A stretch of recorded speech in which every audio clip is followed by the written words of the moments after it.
ஸ்ரீ கர்க சம்ஹிதை விஸ்வஜித் காண்டத்தின் 24ஆம் அத்தியாயம். யாதவ படைக்கும் யக்ஷர் படைக்கும் இடையே கடுமையான போர். நாரத மாமுனிவர் கூறினார், அரசரே, ஆயுதங்கள் எனவே அங்கு இருள் சூழ்ந்த போது வலிமைமிக்க மணிகிரீவன் எதிரி படையை அம்புகளால் அழிக்கத் தொடங்கினான். அதே வழியில் கசப்பான வார்த்தைகளால் நட்பை அழிப்பது போல மணிகிரீவனின் அம்புகளால் காயமடைந்த யானைகள், குதிரைகள், தேர்கள் மற்றும் காலாட்படை ஆகியவை புயலால் வேரோடு சாய்ந்த மரங்கள் போல விழத் தொடங்கின. அந்த நேரத்தில் பகவான் ஸ்ரீகிருஷ்ணர் மற்றும் தேவி சத்யபாமாவின் வலிமைமிக்க மகன் சந்திரபானு 5 அம்புகளை எய்து மணிகிரீவனின் கோல்களை உடைத்து 10 அம்புகளால் அவரது தேரை துளைத்தான். வலிமைமிக்க சந்திரபானு ஒரு கனக சதுரத்தை போல கர்ஜிக்க தொடங்கினான். இதை கண்ட மணிகிரீவன் சந்திரபானன் மீதும் தனது சக்தியினை செலுத்தினான். மிதிலேஸ்வரரே, அந்த சக்தி ஒரு பெரிய விண்கல் போல விழுந்தது. அனைத்து திசைகளையும் ஒளிரச் செய்தது. ஆனால் சந்திரபானன் விளையாட்டாக தனது இடது கையால் அவற்றை பிடித்தான். அவர்கள் அவருக்கு கொடுத்தார்கள். போர்க்களத்தில் வலிமைமிக்க மணிகிரீவனை தன் சக்தியால் காயப்படுத்தினான். பின்னர் வலிமைமிக்க சந்திரபன் மீண்டும் அந்த போர்க்களத்தில் கர்ஜிக்க தொடங்கினான்.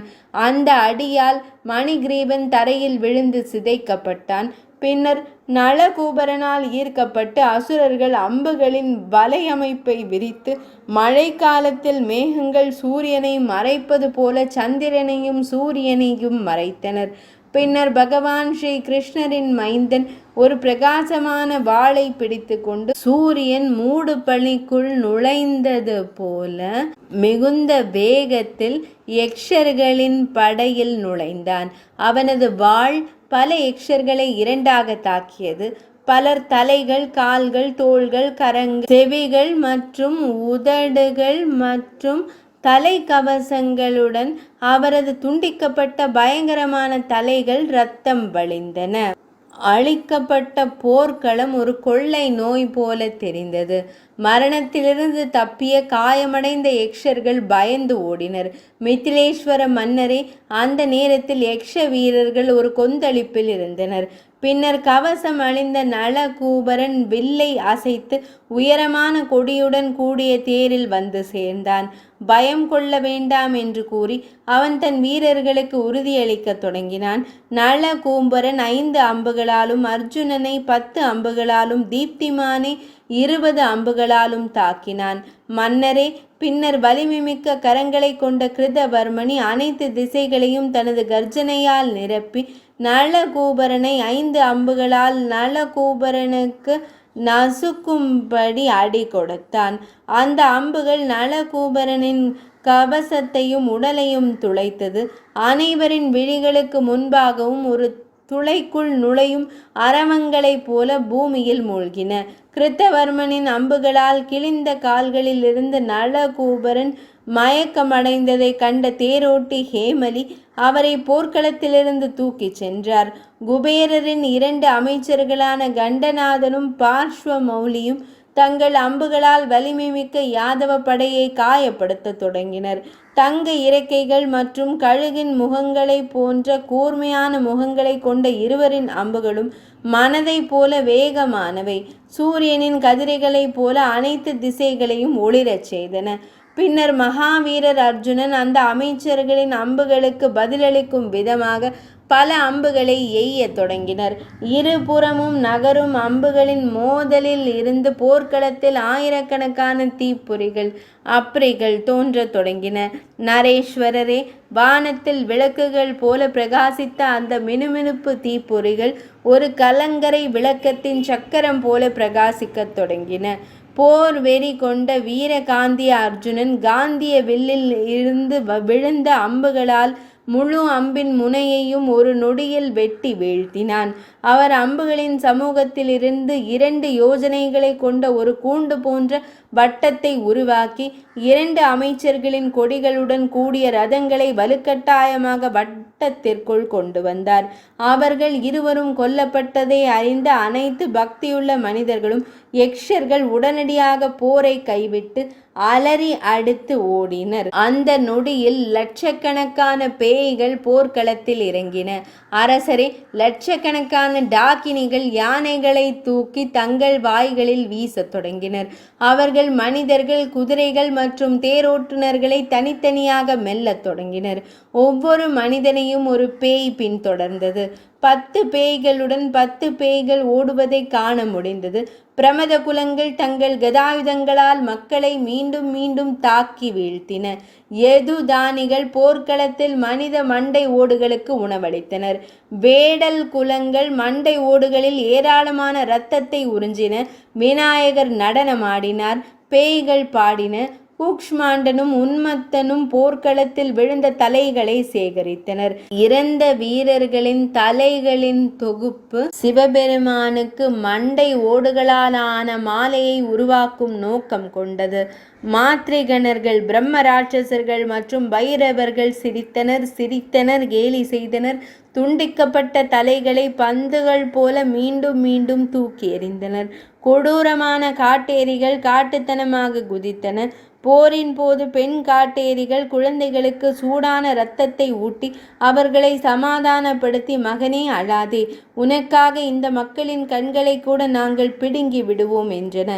இவ்வாறு பேய்களின் வலிமை அதிகரிப்பதைக் கண்ட பலதேவனின் தம்பியான வலிமை மிக்க கதன் தனது கதாயுதத்தை கையில் எடுத்து கொண்டு மேகங்களைப் போல கர்ஜித்தான்.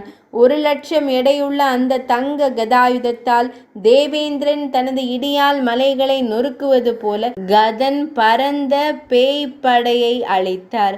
கதாயுதத்தின் அடிகளால் அவர்களின் தலைகளை பிளந்ததால் பல கூக்ஷ்மாண்டங்கள், உன்மத்தங்கள், வேதாளர்கள், பிசாசங்கள் மற்றும் பிரம்ம ராட்சசர்கள் மயக்கமடைந்து தரையில் விழுந்தனர். போர்க்களத்தில் கதன் டாக்கினிகளின் பற்களை உடைத்தார். பிரமதங்களின் தோள்களை கிழித்தார். எதுதானர்களின் முகங்களை உடைத்தார். அரசரே, கதாயுதத்தால் மிதித்த பேய்கள் எல்லா திசைகளிலும் ஓடின. பிரளயத்தின் போது பகவான் வராகரின் தந்தத்தால் அடிக்கப்பட்டு கடலில் பேய்கள் ஓடிவிடுவது போல பேய்கள் ஓடிப்போன பின்னர் வீரபத்ரர் தோன்றினார். வலிமை மிக்க பூதநாதன் பலதேவரின் தம்பியான் கதனை தனது கதாயுதத்தால் தாக்கினான். கதன் தனது கதாயுதத்தால் அவனது கதாயுதத்தை தடுத்தான். பின்னர் அதை அவன் மீது வீசினான். மிதிலேஸ்வர மன்னரே, வீரபத்ரனுக்கும் கதனுக்கும் இடையே கடுமையான கதாயுத போர் நிகழ்ந்தது. நெருப்பு தீப்பொறிகளை வெளியிடும் 2 கதாயுதங்களும் மோதி உடைந்தன. பின்னர் ஒருவருக்கொருவர் சவால் விடுத்து அவர்கள் மல்யுத்த போட்டியில் ஈடுபட்டனர்.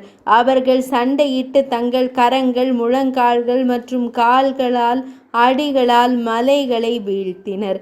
வீரபத்ரன் கரவீர மலையை வலுக்கட்டாயமாக வேரோடு பிடுங்கி வெறித்தனமாக சிரித்து கதன் மீது வீசினான்.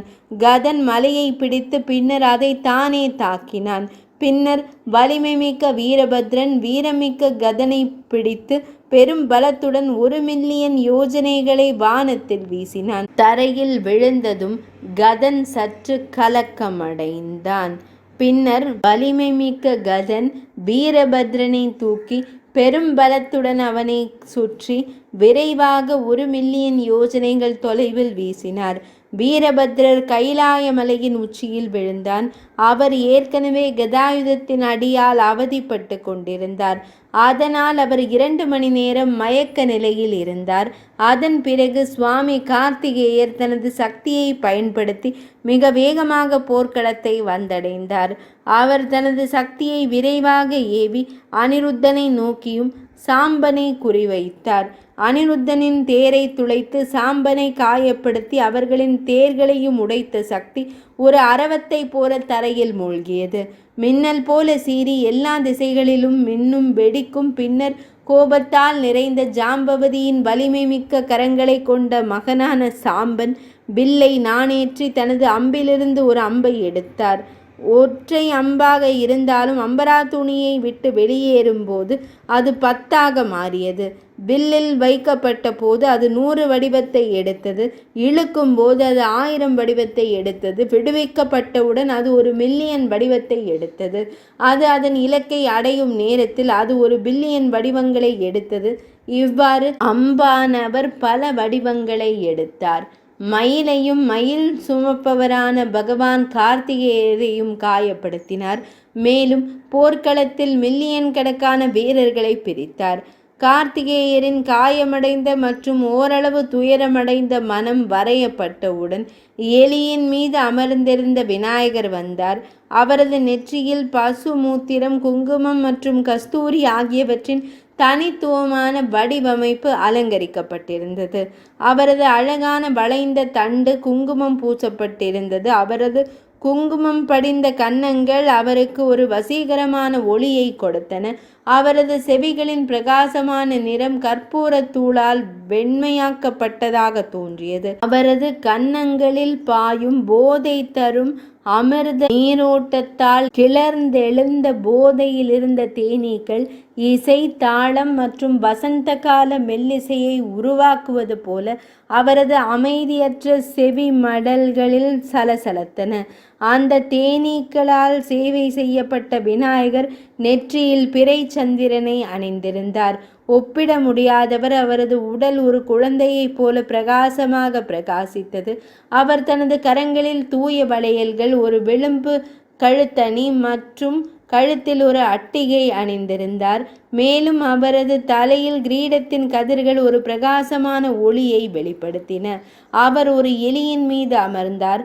வாயில் ஒற்றை பல்லுடன் அவரது அற்புதமான யானை போன்ற உருவம் அற்புதமானது. அவர் ஒரு கயிறு, கொக்கி, தாமரை மற்றும் கோடரியை தனது கரங்களில் வைத்திருந்தார். அவர் உயரமானவர், 4 விழிகளை கொண்டவர். கடுமையான போர்களில் ஈடுபட்டார். ஆயுதம் ஏந்தியவர்களை தனது தும்பிக்கையில் சுற்றி வளைத்து தனது கொக்கியால் அவர்களை துண்டு துண்டாக நசுக்குவார். தனது பல முனைகள் கொண்ட கோடரியால் அனைத்து ஆயுதம் ஏந்தியவர்களையும் கொன்று அவர் பரசுராமரை போன்றவர். காலாட்படை வீரர்கள், யானைகள், குதிரைகள் மற்றும் தேர்கள் கொண்ட 4 முனைகள் கொண்ட படையை அவர் முறியடித்தார். பின்னர் சாம்பனையும் அவரது தேரையும் பிடித்து போர்க்களத்திலிருந்து தூக்கி எறிந்தார். அவரை கண்ட பிரத்யும்னரும் யாதவர்களும் ஆச்சரியத்தில் மூழ்கினர். அவர் தனது மிகவும் புத்திசாலி மகன் அனிருத்தனிடம் சிறந்த விஷயத்தை கூறினார். இது ஸ்ரீ கர்க சம்ஹிதையின் விஸ்வஜித்து காண்டத்தில் ஸ்ரீ நாரத மாமுனிவர் பகுலாஸ்வ மன்னர் இருவருக்கும் இடையிலான சம்வாதம் என்று அழைக்கப்படும் உரையாடலில் உருவான யக்ஷயுதாவின் சண்டை என்ற தலைப்பு கொண்ட 24ஆம் அத்தியாயம் இனிதே நிறைவடைந்தது.